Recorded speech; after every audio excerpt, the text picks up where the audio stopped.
तो बच्चों अब हम चलते हैं अपने अंतिम पैरे की तरफ। देखिए ध्यान से, इसमें गोपियां कहती हैं, हरि है राजनीति पड़ी आए, कि कृष्ण जो है लगता है जैसे राजनीति पड़ी आए हो, क्योंकि वो बातें ही ऐसी कर रही हैं पॉलिटिक्स वाली। क्योंकि राजनीति में क्या होता है कि वादे करके नेता लोग मुकर जाते हैं। वो जब वोटों का टाइम आते हैं तो बड़े बड़े क्या करते हैं, वादे करते हैं। ऐसे कृष्ण ने हमारे साथ क्या किया था, वादा किया था कि मैं वापस लौट के आऊंगा, लेकिन उन्होंने अपना वादा नहीं निभाया। और ऊपर से वादा नहीं निभाया, कोई बात नहीं, हमें क्या कर रहे हैं अब, उसका मन लगाने के लिए हमारे लिए योग का संदेश भी भेज रहे हैं।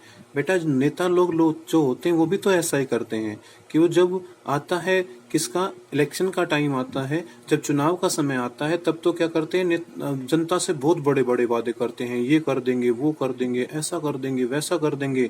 लेकिन जब वो 5 साल के लिए अपना राज चलाते हैं तो उनमें से ऐसा कुछ भी कार्य नहीं होता है।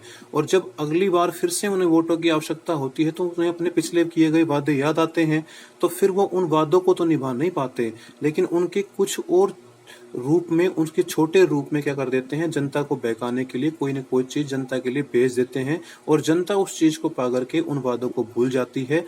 तो ऐसा ही सोचता है गोपियां कि उन्होंने भी हमें अपने वादे को भूल जाने के लिए क्या भेजा है, योग का संदेश भेजा है। तो लगता है कृष्ण क्या सीख ली है, कृष्ण राजनीति पढ़ी आए हैं, कि उसने राजनीति के सारे गुण क्या कर लिए हैं, पढ़ लिए हैं। समझी बात, समझ गई बात, कहत कहते ही मधुकर के, इस मधुकर के, कि जैसे इस मधुकर ने आकर के हमसे बात कही, समाचार सब पाए, समाचार सब पा करके।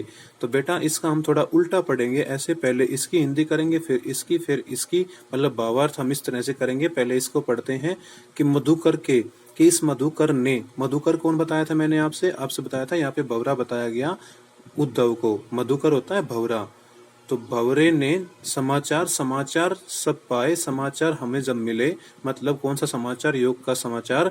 तो समझी बात, हम ये बात समझ गई, क्या, हरि है राजनीति पढ़ी आए, कि कृष्ण क्या पढ़ के आ गए हैं, राजनीति। मतलब गोपियां कह रही हैं कि हे भवरे, हे उद्धव, जब तूने आकर के हमको ये समाचार सुनाया ना, किसका, योग का, तो हम तभी बात समझ गई थी कि हाँ कृष्ण राजनीति पढ़ के आए, क्योंकि अब वो हमारे साथ राजनीति कर रहे हैं।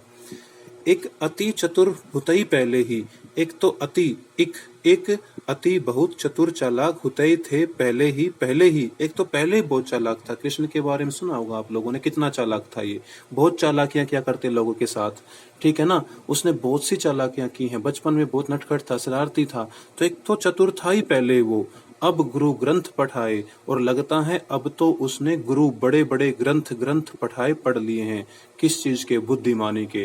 वो गोपियां यहाँ पर पूर्ण रूप से कटाक्ष कर रही हैं, व्यंग कर रही हैं, किसके ऊपर, कृष्ण के ऊपर, कि एक तो पहले ही बहुत दिमाग था उसके अंदर, एक लगता है अब उसने बुद्धिमानी के बड़े बड़े ग्रंथ भी पढ़ लिए हैं। और इस बात का प्रमाण भी दे दिया उसने, कैसे, कहती हैं आगे कि बड़ी बुद्धि, कि ग्रंथ पढ़ पढ़ के उनकी बुद्धि क्या हो गई, बढ़ गई, जानी जो, जान गई उनकी कि हम जान गई, वास्तव में उनकी बुद्धि क्या हो गई, बढ़ गई है। क्यों, जोग संदेश पठाए, जो उन्होंने हमारे लिए क्या भेजा, योग का संदेश भेजा। मतलब हम समझ गई कि उसकी बुद्धि बढ़ गई है, हम भी जान गई आज, क्योंकि उन्होंने हमारे लिए योग का संदेश भेजा। तो मतलब बच्चों ये गोपियां यहाँ पर कमेंट कर रही हैं, उसके ऊपर कटाक्ष कर रही हैं। क्योंकि एक सीधी सी बात, अगर हम किसी डॉक्टर के पास जाएं और उससे बोलें कि भाई पेट दर्द है तो दवा दो, और वो क्या करे, हमें इंजेक्शन लगा दे और बोले कि आपका सिर दर्द ठीक हो जाएगा, अब हम कहेंगे क्या, सिर का दर्द, हमने तो पेट दर्द कहा था। तो ऐसे डॉक्टर को क्या हम मानेंगे, वो डॉक्टर तो बेवकूफ कहलाएगा, उसकी डिग्री सारी फर्जी है, वो बुद्धिमान थोड़ी ना ही है, वो कोई मतलब डॉक्टर थोड़ी ना है। तो ऐसे ही गोपियों को यहाँ पर आवश्यकता किस चीज की, उनको आवश्यकता है प्रेम की। और जबकि जो कृष्ण नामक डॉक्टर है वो उनको किस चीज की दवाई दे रहा है, योग की। तो उनको योग थोड़ी चाहिए, उनको तो चाहिए प्रेम। तो इसी कारण क्या है कि उसमें बुद्धि बिल्कुल भी नहीं है, क्योंकि वो योग का संदेश भेज रहा है। हमें चाहत तो है प्रेम की, उनकी स्वयं की, और वो हमारे लिए योग बल भेज रहा है। तो देखो कितनी बुद्धि बढ़ गई उससे, कितना समझदार हो गया वो, है ना।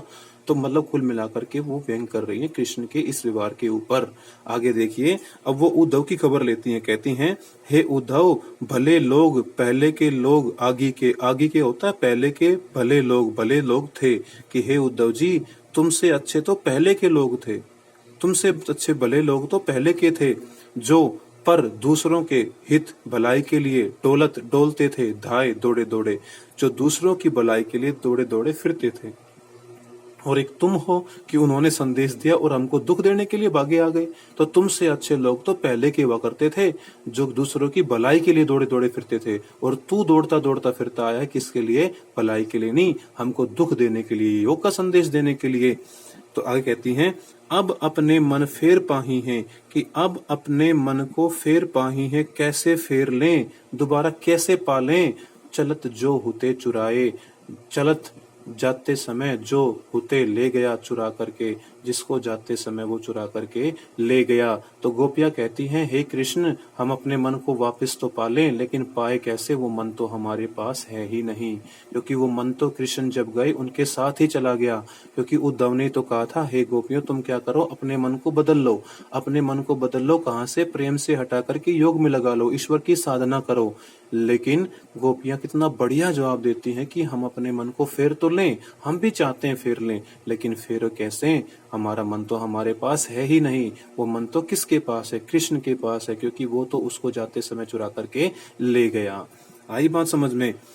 क्योंकि एक सीधी सी बात है, हम किसी गाड़ी को कब मोड़ सकते हैं? जब उसका स्टीयरिंग, उसका हैंडल हमारे हाथ में हो। अगर उसका स्टीयरिंग हमारे हाथ में नहीं है तो कैसे मोड़ पाएंगे? सीधी सी बात है। तो गोपियां भी ऐसी ही अपनी अव्यवस्था जाहिर कर रही हैं कि हमारा मन भी हमारे पास नहीं है, वो मन तो चला गया किसके साथ? कृष्ण के साथ ही।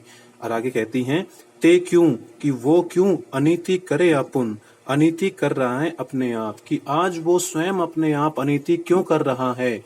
जे और अनीति छुटाए, जो औरों को अनीति करने से छुड़ाता था, रोकता था, उसने कंस को मार दिया। क्यों? क्योंकि कंस अनीतिपूर्ण कार्य कर रहा था। उसने अपनी बहन को, अपने जीजा को अंदर रखा हुआ था, जेल के अंदर, जो कृष्ण के माँ बाप थे। उसने पूतना को मारा, उसने और भी बहुत से राक्षसों को मारा, उसने सभी कौरवों को मरवाया। क्यों? क्योंकि उन्होंने अनीति की थी। तो उन्होंने अनीति करने वालों को रोका, गलत कार्य करने वालों को रोका। तो आज वो स्वयं अनीति क्यों कर रहा है? उसको रोकने वाला कौन है? आज उसका दंड कौन देगा उसको? मतलब जो दूसरों को अनीति करने से रोकता था, आज वो स्वयं अनीति क्यों कर रहा है? बच्चों, कृष्ण अनीति कैसे कर रहा है? कि वो गोपियों के पास न आकर के क्या कर रहा है? योग का संदेश भेज करके गोपियों को कष्ट पहुंचा रहा है। तो ये अनीति है उसकी, वो अपने वादे से मुकर रहा है। तो इसलिए गोपी कहती हैं कि ते वह क्यों अनीति करे अपुन, अपने आप आज अनीति कर रहा है, जो दूसरों को अनीति करने से छुटाता था, रोकता था। कि पहले बड़ा धर्मात्मा बनता था कि अनीति मत करो, आज स्वयं अनीति कर रहा है। तो और आगे कहती हैं कि वो जाकर के महाराजा बन गया ना, और बड़ी बड़ी सीख देता है कि अब मुझे अपने राज धर्म का पालन करना है, बाकी प्रजा को संभालना है। तो हम बताती हैं उद्धव कि वास्तव में राज धर्म क्या होता है? कि राज धर्म तो यही सूर, हे सूरदास जी, राजा का धर्म तो यही होता है, जो प्रजा न जाहि सताए, कि उसकी प्रजा को सताया न जाए, उसकी प्रजा को कोई कष्ट ना हो। मतलब हम गोपियां जो हैं उसकी प्रजा भी तो हैं, और जब उसकी प्रजा को कष्ट हो रहा है तो मतलब वो अपने राज धर्म का पालन भी नहीं कर रहा है, जिस राज धर्म का बहाना बना करके उसने हमारे पास क्या भेजा है? योग का संदेश भेजा है। तो इस तरह वो अपने राज धर्म का पालन भी नहीं कर रहा है, क्योंकि उसकी प्रजा दुखी है। कौन? उसकी प्रजा है गोपियां। तो ना तो वो अपने राज धर्म का पालन कर रहा है, ना अपने प्रेमी धर्म का पालन कर रहा है। तो बच्चों, मैं आशा करता हूँ आपको ये पूरा प्यारा समझ में आया होगा। एक बार फिर देख लेते हैं जल्दी से इसको, इसकी हिंदी करते हैं। हरि है राजनीति पड़ी आए, कृष्ण जो है लगता है राजनीति पड़ी आया है। इसको हम बाद में करेंगे, पहले यहाँ से स्टार्ट करेंगे कि मधुकर के कहत मधुकर के, कि मधुकर ने जब कहा समाचार, समाचार सब सारे समाचार पाए पा करके, कि उस मधुकर ने जब आकर के हमको सब समाचार कहा, तो समझी बात, हम ये बात समझ गई। क्या बात? हरि है राजनीति पड़ी आए, कि कृष्ण क्या पढ़ के आ गए हैं? राजनीति। एक अति चतुर होता ही पहले ही, एक तो पहले ही बहुत चालाक थे, अब गुरु ग्रंथ पढ़ाए। अब तो लगता है जैसे उन्होंने बुद्धिमानी के बड़े बड़े ग्रंथ पढ़ लिए हों।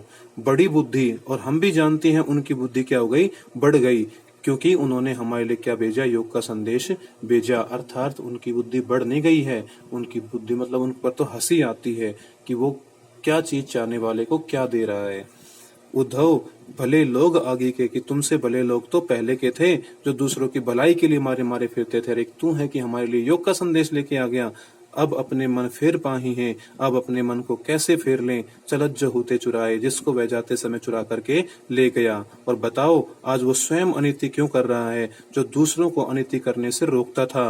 और वो राजा बनता है तो राजा का धर्म हम बताती हैं कि राजा का धर्म तो यह होता है सूरदास जी कि उसकी प्रजा को किसी प्रकार का कोई भी कष्ट ना हो। लेकिन आज उसकी प्रजा परेशान है तो वो अपना राज धर्म का पालन भी नहीं कर रहा है। तो बच्चों, ये भी पैरा हमें गोपियों के अनन्य प्रेम के बारे में बताता है। और एक सबसे बड़ी अच्छी बात बताऊं कि ये सारी बातें सुन करके उस महाज्ञानी उद्धव के ऊपर भी क्या प्रभाव पड़ा कि वो भी गोपी बन करके, हाँ गोपी बन करके गोपियों के साथ वहीं पर उनका ही होके रह गया। वो भी लौट करके कृष्ण के पास नहीं गया और उसने भी योग छोड़ करके प्रेम मार्ग को अपना लिया। इसी कारण सूरदास एक ऐसे पहले कवि हुए थे हिंदी में जिन्होंने योग मार्ग पर प्रेम मार्ग की विजय दिखाई थी। मतलब वो इतना बड़ा ज्ञानी व्यक्ति भी कृष्ण से प्रेम करने लग गया। किसको देख करके? गोपियों के उस अनन्य और अटूट प्रेम को देखकर। तो बच्चों, ये थे हमारे कविता का भाव। मैं आशा करता हूँ आपको समझ में आया होगा। ना समझ में आया हो तो फिर से एक बार देखिए, फिर से समझिए। कोई वर्ड ऐसा हो ना समझ में आया हो तो मुझसे पूछ लीजिए, अपने टीचर से पूछ लीजिए, वो आपको इसके बारे में बता देंगे।